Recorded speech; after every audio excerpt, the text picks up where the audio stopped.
Cet avion survole Madagascar. Il transporte des patients vers l'hôpital où ils recevront enfin les soins dont ils ont besoin. Depuis 1946, la Mission Aviation Fellowship, la MAF, se rend dans les endroits les plus isolés, comme au Sud-Soudan ou en Papouasie-Nouvelle-Guinée, pour apporter de l'aide humanitaire et annoncer l'Évangile aux communautés les plus reculées. Aujourd'hui, la MAF recherche des pilotes missionnaires prêts à partir sur le terrain. Si vous êtes pilote, nous avons besoin de vous. Autrement, vous pouvez aussi soutenir notre mission en faisant un don sur maf-france.org. Merci.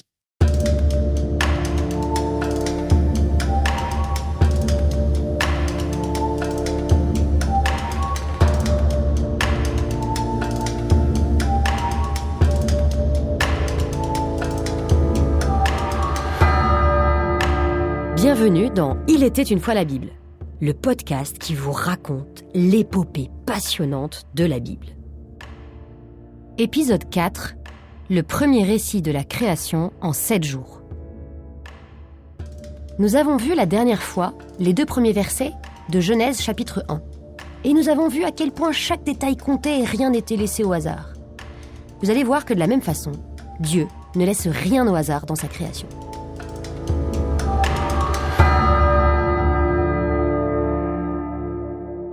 Troisième phrase, et premier jour. Dieu dit que la lumière soit, et la lumière fut. Dieu vit que la lumière était bonne, et Dieu sépara la lumière des ténèbres. Dieu appela la lumière jour, il appela les ténèbres nuit. Il y eut un soir, il y eut un matin, premier jour. Là, ça y est, on sent qu'on rentre dans le vif du sujet. Avant tout, une chose incroyable se produit dans ce passage. Par quoi Dieu commence-t-il ? Par créer ? Non. Par faire de la lumière ? Non plus. Dieu se met à parler.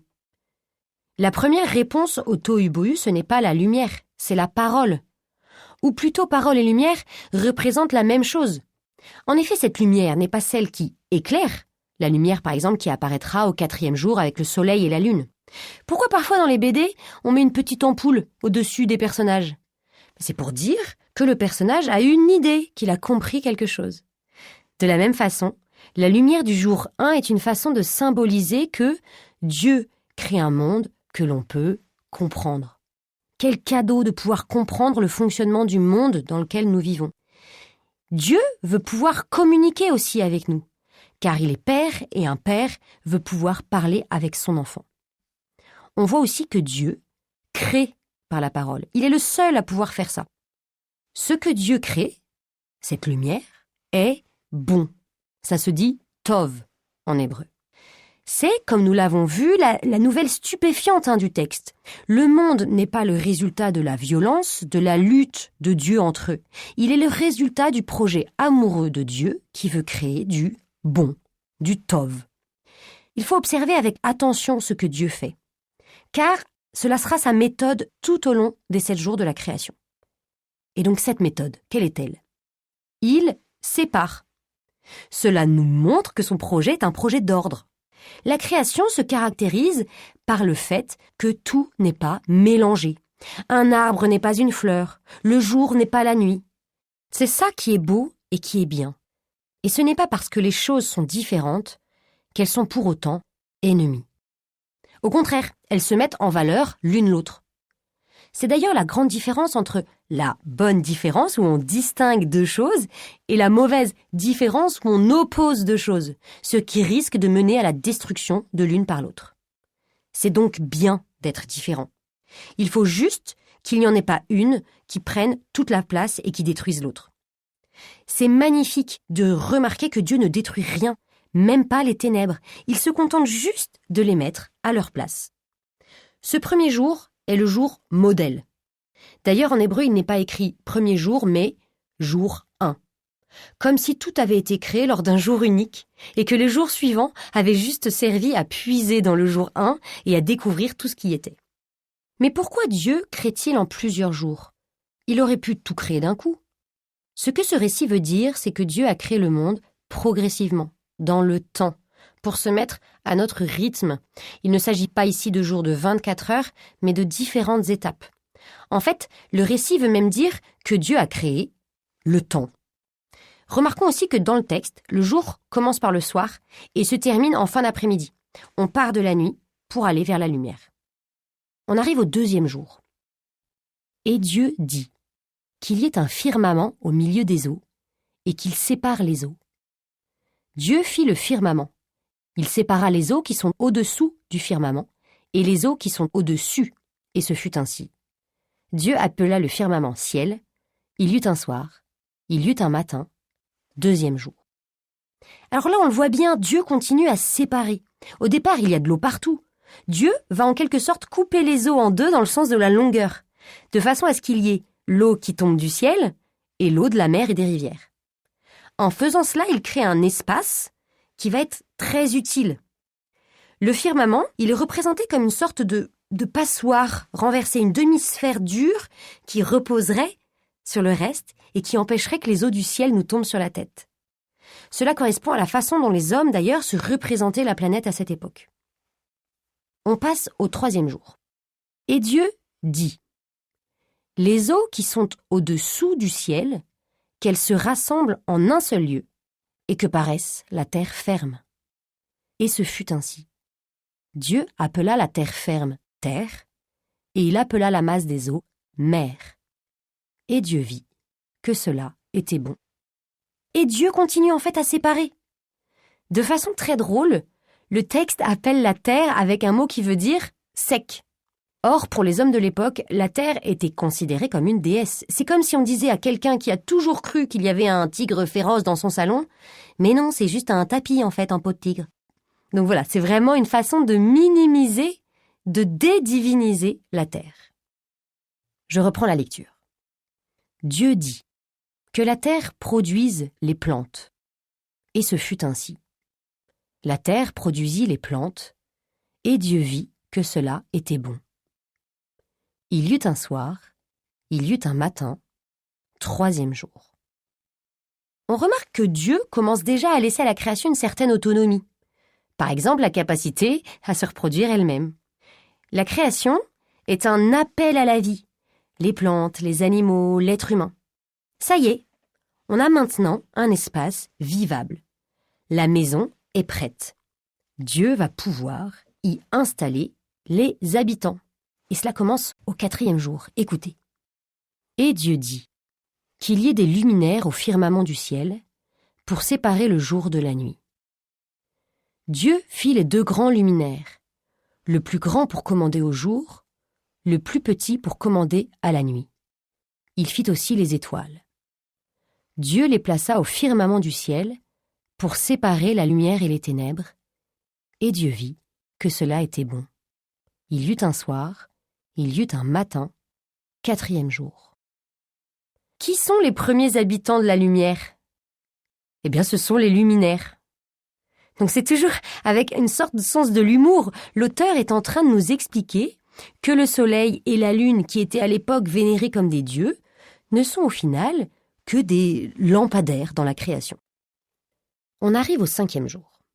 Et Dieu dit que les eaux foisonnent d'une profusion d'êtres vivants et que les oiseaux volent au-dessus de la terre sous le firmament du ciel. Dieu créa tous les êtres vivants qui vont et viennent et foisonnent dans les eaux, et aussi les oiseaux qui volent. Et Dieu vit que cela était bon. Dieu les bénit par ces paroles. Soyez féconds et multipliez-vous. Remplissez les mers. Il y eut un soir, il y eut un matin, 5e jour. Alors qui sont ces nouveaux habitants des eaux d'en bas et des eaux d'en haut ? Pour rappel, les eaux d'en bas, c'est la mer, et les eaux d'en haut, c'est le ciel. Eh bien, ce sont les poissons et les oiseaux. Voyez comme Dieu est méthodique et ordonné. 6e jour. Et Dieu dit que la terre produise des êtres vivants selon leur espèce, bestiaux, bestioles et bêtes sauvages. Et ce fut ainsi. Et Dieu vit que cela était bon. Dieu dit : faisons l'homme à notre image, selon notre ressemblance. Alors, last but not least, le 6e jour, que fait Dieu ? Il remplit la terre avec les animaux et les hommes. D'abord, on remarque que l'homme est créé le même jour que l'animal. Pourquoi ? La Bible veut dire que l'homme et l'animal ont des points communs importants. Mais l'homme a une particularité, et non des moindres, il ressemble aussi à Dieu. La question suivante est évidemment, en quoi ressemblons-nous à Dieu ? Pour le savoir, regardons depuis le début du texte. Quelles sont les caractéristiques de Dieu ? Finalement, ça fait maintenant 6 jours qu'on est là à le regarder agir. Qu'est-ce qu'on peut retenir de lui ? Tout d'abord, il crée. Ensuite, il cherche à rendre le monde habitable, à l'organiser pour que chaque chose ait sa place sans empiéter sur les autres. Et ensuite, il donne à chacun son autonomie. Toutes ces caractéristiques sont donc des points de ressemblance entre l'homme et Dieu. Mais la phrase d'après est étonnante, car l'homme est appelé maître.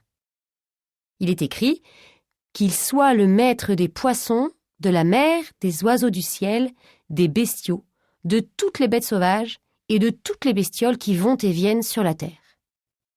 Être le maître, dans notre langage habituel, c'est plutôt un mot négatif. En fait, ça peut vouloir dire être un tyran, obliger les autres à faire ce que l'on a décidé. Cela ne correspond pas du tout aux caractéristiques de Dieu, et donc à ce que devrait être l'homme.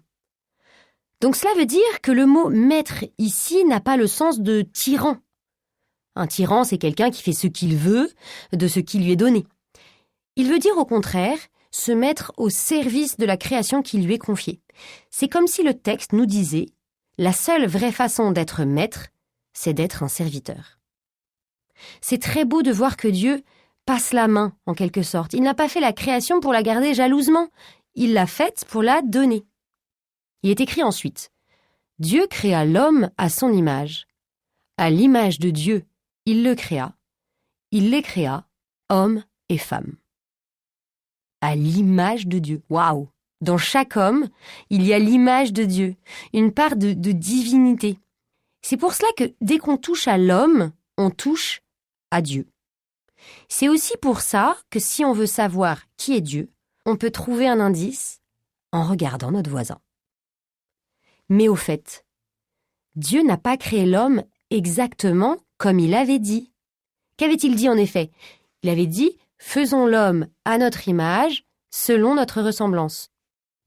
Il y a donc quelque chose en moins. C'est la ressemblance. Les commentateurs disent que tout le travail de l'homme sur la terre est justement de passer de l'image de Dieu à sa ressemblance. Un peu comme un bébé qui peut être le portrait craché de ses parents à sa naissance, mais qui, une fois adulte, leur ressemblera plus ou moins selon sa façon de vivre. Cela veut dire aussi que si on ne se comporte pas comme Dieu, c'est-à-dire en bon maître de la création, eh bien, on ne ressemble pas à Dieu. On ne ressemble pas automatiquement à Dieu. Il nous en donne les capacités, mais après, c'est à nous de jouer. Il y a donc quelque chose en moins, la ressemblance, mais il y a aussi quelque chose en plus. Homme et femme. En fait, le texte dit exactement mâle et femelle. Effectivement, les êtres humains naissent sexués. Il y a des êtres humains de sexe masculin et des êtres humains de sexe féminin.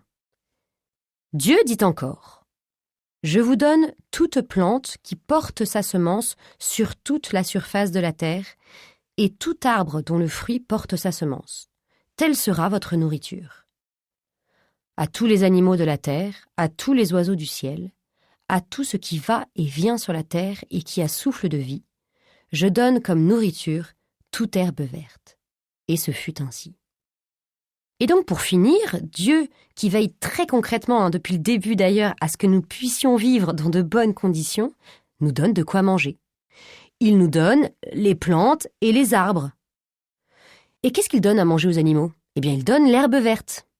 Parce qu'il ne donne pas la même chose à manger aux hommes et aux animaux. Et pourquoi ? Alors, on se souvient, on n'est toujours pas en cours de SVT. Le texte ne nous explique pas comment fonctionne l'organisme des animaux et des hommes. Le texte nous révèle le projet de Dieu.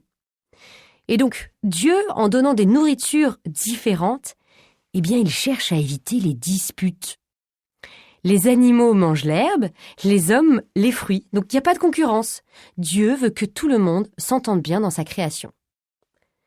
Donc, tous les êtres vivants seraient végétariens. Pourquoi ? Parce que, dans le plan initial, ce n'est pas bien de manger les animaux. Effectivement, La Bible souligne que se manger entre créatures animées, ce n'est pas normal. Ce n'est pas le projet initial de Dieu. Il y a comme une violence à cela. Vous voyez, l'homme est le maître, mais Dieu lui donne déjà une limite. Alors, est-ce que ça veut dire que la Bible nous demande d'être tous végétariens ? Au risque de décevoir justement les végétariens, après le déluge, avec Noé, Dieu qui recrée en quelque sorte le monde, cette fois autorise, quoique avec des limites, autorise l'homme à manger de la viande. Il reconnaît que le péché, le mal, la violence se sont introduits dans le monde. Je reprends la lecture. Et Dieu vit tout ce qu'il avait fait. Et voici, cela était très bon. Il y eut un soir, il y eut un matin, 6e jour. Ainsi furent achevés le ciel et la terre, et tout leur déploiement. Voilà, Dieu a tout fini. Est-ce que ça lui plaît ? Mais oui. Il trouve cela non seulement bon, mais très bon. La création est quelque chose de merveilleux. Souvenez-vous qu'à l'époque, et même parfois aujourd'hui, on ne pensait pas forcément que la création était quelque chose de bon. Donc, le message qu'il faut retenir, c'est un Dieu unique a tout créé. C'est vraiment le deuxième grand message du texte. À l'époque, on pouvait penser que plusieurs dieux étaient les créateurs de l'univers, et aussi que l'univers existait sans avoir été créé. Ici, le texte fait la liste de tout ce qui existe, la lumière, le ciel, la mer, la terre, les plantes, les astres, les oiseaux, les poissons, les animaux, les hommes, tout, pour montrer que tout est créé par Dieu. Mais on sait que le récit de la création ne comporte pas 6 jours, mais 7. Qu'est-ce que Dieu va faire de ce 7e jour ? Je lis. Le 7e jour, Dieu avait achevé l'œuvre qu'il avait faite. Il se reposa, le 7e jour, de toute l'œuvre qu'il avait faite. Et Dieu bénit le 7e jour, il le sanctifia. Telle fut l'origine du ciel et de la terre lorsqu'ils furent créés. Et donc, qu'a fait Dieu le 7e jour ? Il s'est reposé. Et savez-vous comment on dit se reposer en hébreu ? On dit Shabbat. Plus exactement, ça veut dire s'arrêter. Alors pourquoi Dieu s'arrête ? Si Dieu s'arrête, ce n'est pas parce qu'il est fatigué. Dieu ne peut pas être fatigué. C'est parce qu'il n'y a pas que le travail qui est important dans la vie. Il y a aussi le temps gratuit. La création est finie le 6e jour, mais la perfection, ce fameux chiffre 7, c'est quand, après avoir travaillé, nous nous arrêtons pour nous rappeler que nous sommes aimés de Dieu, qui a fait pour nous cette magnifique création. C'est un jour sacré. S'arrêter après avoir travaillé, voici sans doute la plus belle façon de ressembler à Dieu. Et voilà, tout est maintenant prêt pour que l'histoire puisse commencer. Vous voyez comme la construction du texte fait comprendre que tout a été bien pensé. D'abord la préparation des lieux, de la lumière pour y voir clair, 3 espaces différents, de l'eau en bas, de l'eau en haut, de la terre ferme au milieu. Et puis ensuite les habitants arrivent, la lumière est habitée par les luminaires, les eaux d'en haut sont habitées par les oiseaux et les eaux d'en bas par les poissons. Et ensuite la terre et les plantes sont habitées par les animaux et les hommes.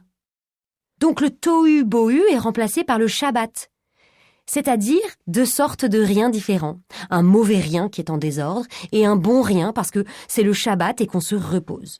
Le texte ne veut pas dire que les choses se sont passées exactement comme ça, mais que Dieu a bien pensé son projet. Essayons de mémoriser 2 choses sur ce chapitre 1. La première, c'est le début de la célèbre première phrase de la Bible. Au commencement, Dieu créa le ciel et la terre. Et essayons de retenir les 3 premiers mots en hébreu. Bereshit, bara, Elohim. Et retenons ce que Dieu a créé à chacun des 7 jours. Avant la création, il y avait le tohu-bohu. Puis, jour 1, il crée la lumière. 2e jour, les eaux d'en haut et les eaux d'en bas. 3e jour, la terre et la végétation. 4e jour, les luminaires. 5e jour, les oiseaux et les poissons. 6e jour, les animaux et les hommes. Et enfin, le 7e jour, le Shabbat. Tout est parfait, tout est installé, tout est prêt. Suspense, l'homme va-t-il réussir à ressembler à Dieu ? Nous en saurons plus la prochaine fois.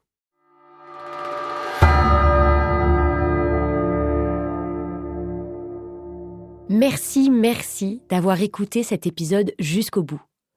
Abonnez-vous si ce n'est pas déjà fait et retrouvez tous nos podcasts sur l'application YouPray.